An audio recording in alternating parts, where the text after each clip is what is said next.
જેલના તાળા તોડો, ચેતરભાઈને કાઢો। ફરી એકવાર સ્વાગત છે કમલેશ ભીલ એજ્યુકેશન પેજ પર। ઇતિહાસ બદલાય છે પરંતુ ન્યાય માટેના સંઘર્ષો ક્યારેય પૂરા થતા નથી। હું તમને સાબિત કરીને બતાવીશ, પણ આ વિડીયો અંત સુધી જરૂર જોવો।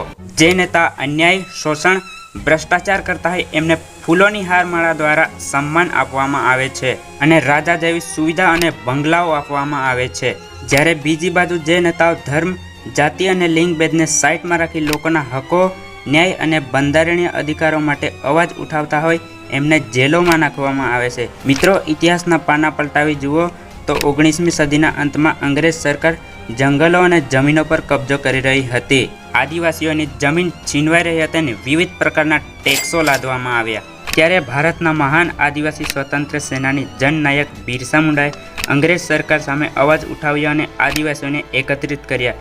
ઈસવીસન 1899 થી 1900ની વચ્ચે બિરસા મુંડાએ ઉલગુલાન આંદોલન દ્વારા વિદ્રોહ કર્યો હતો। આ આંદોલનથી અંગ્રેજ સરકાર ચિંતિત થઈ ગઈ। પછી બિરસા મુંડાને પકડવા માટે ખૂબ જ અભિયાનો ચલાવવામાં આવ્યા અને 3 ફેબ્રુઆરી 1900માં ગિરફ્તાર કરીને રાંચી જેલમાં બંધ કરી દેવામાં આવ્યા હતા। આવું જ કંઈક ધારાસભ્ય શ્રી ચેતરભાઈ વસાવા સાથે થયું છે। મારી વાત સાચી છે કે ખોટી તે કોમેન્ટમાં બતાવો। હંમેશા સમાજ અને દેશના હિતમાં સાથ આપો। જય હિન્દ, જય ભારત, જય જોહર।